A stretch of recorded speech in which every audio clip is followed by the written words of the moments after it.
Assalamualaikum warahmatullahi wabarakatuh. Apa kabar teman-teman kelas 6 yang hebat? Semoga selalu sehat dan tetap semangat. Hari ini bertemu lagi dalam pembelajaran PAI dengan materi keteladanan sahabat Rasulullah SAW. Silakan teman-teman buka buku paket PAI-nya halaman 47. Tujuan pembelajaran kita hari ini yang pertama, siswa mampu mengetahui kisah para sahabat Rasulullah. Yang kedua, siswa mampu menceritakan kisah keteladanan para sahabat Rasulullah. Nah, para sahabat yang akan kita pelajari ada 4, yaitu yang pertama, Abu Bakar As-Siddiq. Yang kemudian yang kedua ada sahabat Umar bin Khattab. Sahabat yang ketiga ada Utsman bin Affan. Dan yang sahabat keempat ada Ali bin Abi Thalib. Keempat para sahabat tersebut dikenal dengan sebutan Khulafaur Rasyidin. Apa itu Khulafaur Rasyidin? Khulafaur Rasyidin terdiri dari dua kata, yaitu khulafa dan ar-rasyidin. Khulafa atau khalifah artinya pengganti atau pemimpin, sedang ar-rasyidin artinya yang mendapat petunjuk. Jadi, Khulafaur Rasyidin adalah pengganti Nabi Muhammad setelah wafat sebagai pemimpin yang mendapatkan petunjuk dari Allah. Nah, setelah memahami pengertian Khulafaur Rasyidin, kita akan mengenal lebih jauh 4 khalifah tersebut. Yang pertama, kepemimpinan dari Khalifah Abu Bakar As-Siddiq. Abu Bakar merupakan khalifah pertama setelah Nabi Muhammad wafat. Beliau memiliki nama lengkap Abdullah bin Abi Khu'afa At-Taimi. Beliau dilahirkan pada tahun 571 Masehi. Beliau mendapat gelar dari Nabi Muhammad sebagai dengan gelar Abu Bakar karena beliau adalah orang yang paling cepat masuk Islam. Jadi Abu Bakar ini termasuk golongan as-sabiqunal awalun, yaitu orang yang pertama kali masuk Islam dari golongan sahabat. Kemudian beliau juga mendapat gelar As-Siddiq karena beliau selalu membenarkan Nabi Muhammad dalam berbagai peristiwa, terutama membenarkan peristiwa Isra dan Mi'raj. Nah, Abu Bakar ini memimpin selama 2 tahun, yaitu dari tahun 632 Masehi sampai 634 Masehi. Untuk kesejahteraan rakyatnya, Abu Bakar mendirikan Baitul Mal, yaitu lembaga yang mengurusi kas dan keuangan negara. Nah, selanjutnya kita akan mempelajari perilaku yang bisa kita teladani dari Abu Bakar. Yang pertama adalah beliau termasuk orang yang lemah lembut dalam berdakwah. Kemudian yang kedua, sabar dalam menghadapi cobaan saat berdakwah, serta pantang menyerah dalam melanjutkan dakwah Rasulullah. Nah, salah satu langkah yang dilakukan oleh Abu Bakar dalam dakwah adalah beliau menumpas kemurtatan dan memantapkan Islam di segenap penjuru Jazirah Arab untuk membayar zakat.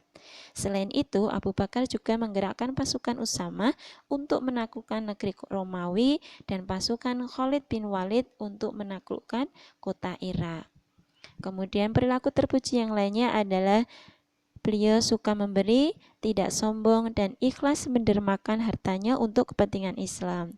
Selain itu, beliau adil dan bijaksana dalam memimpin umat Islam dan selalu bermusyawarah dalam mengambil keputusan.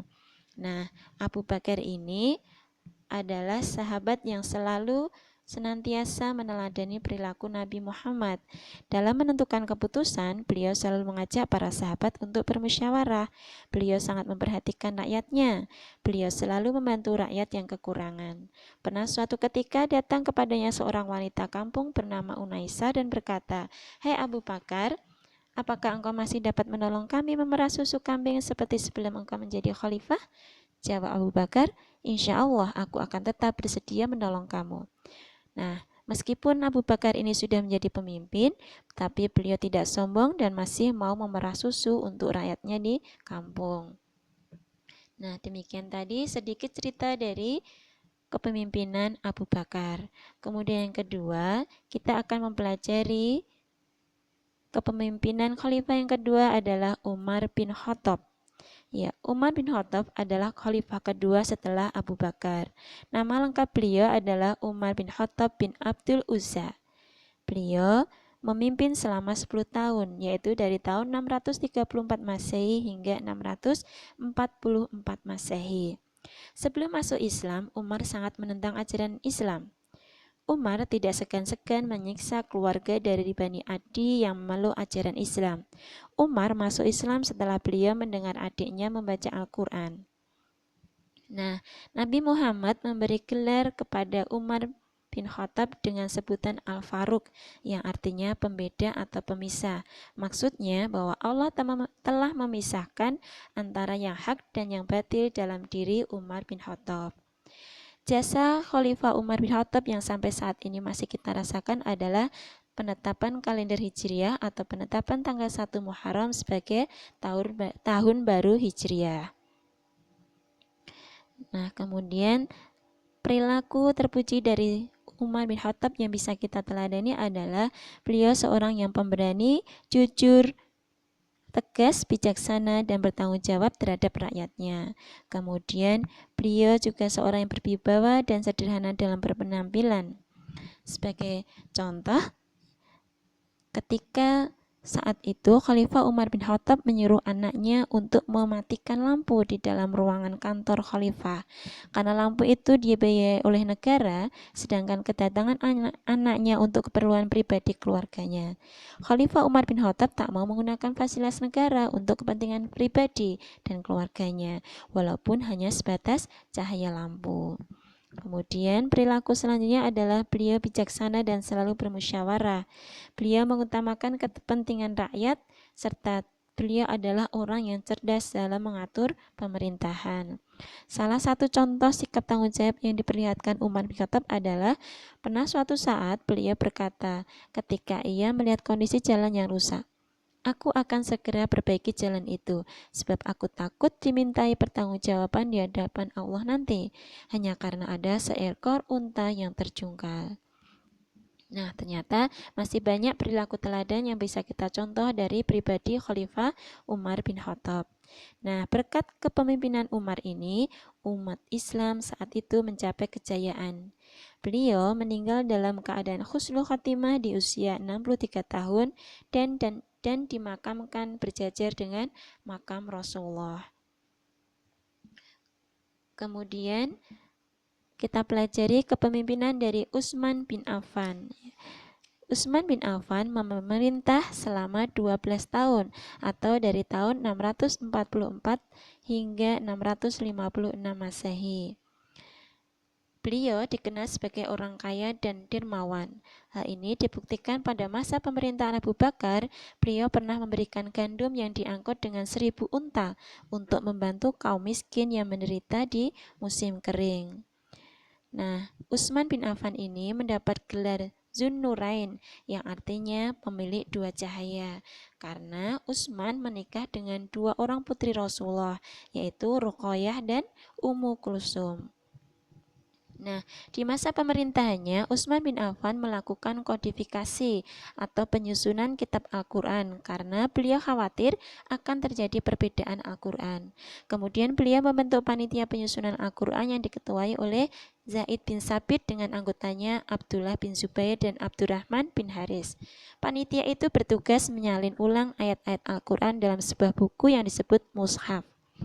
Kemudian selain itu, beliau juga melakukan perbaikan atau renovasi Masjid Nabawi di kota Madinah dengan cara memperluas dan memperindah bentuk dari Masjid Nabawi tersebut. Kemudian yang terakhir, kita akan mempelajari kepemimpinan Ali bin Abi Thalib. Ali bin Abi Thalib merupakan anak dari paman Rasulullah, yaitu Abu Thalib yang selalu membela dakwah Nabi Muhammad. Nah, Ali bin Abi Thalib ini mendapat gelar yaitu Babul Ilmi yang artinya pintunya ilmu. Ali memerintah selama 5 tahun, yaitu dari tahun 656 hingga 661 Masehi. Ali sejak usia 10 tahun sudah masuk Islam. Setelah masa hijrah dan tinggal di Madinah, Ali dinikahkan Rasulullah dengan putri kesayangannya yaitu Fatimah Az-Zahra. Nah, Ali ini terkenal sebagai seorang yang pemberani. Hal ini dibuktikan ketika Ali bin Abi Thalib harus menggantikan tidur Rasulullah. Padahal di luar rumah pemuda-pemuda Quraisy ingin menyakiti Rasulullah yang akan pergi hijrah. Selain sebagai seorang pemberani, Ali juga sebagai seorang pemimpin yang peduli terhadap pendidikan, yaitu beliau mendirikan beberapa madrasah untuk tempat belajar anak-anak. Selain itu, beliau juga memajukan ilmu bahasa, mengembangkan bidang pembangunan, terutama di kota Kufah sebagai pusat ilmu tafsir, ilmu hadis, ilmu nahwu, dan ilmu pengetahuan lainnya.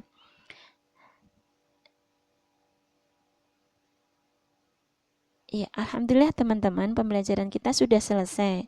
Marilah kita bisa meneladani perilaku dan sikap baik dari para sahabat Rasulullah tersebut, baik dari sifat bijaksana, sabar, dan perilaku sifat yang lainnya yang baik yang bisa kita terapkan dalam kehidupan sehari-hari.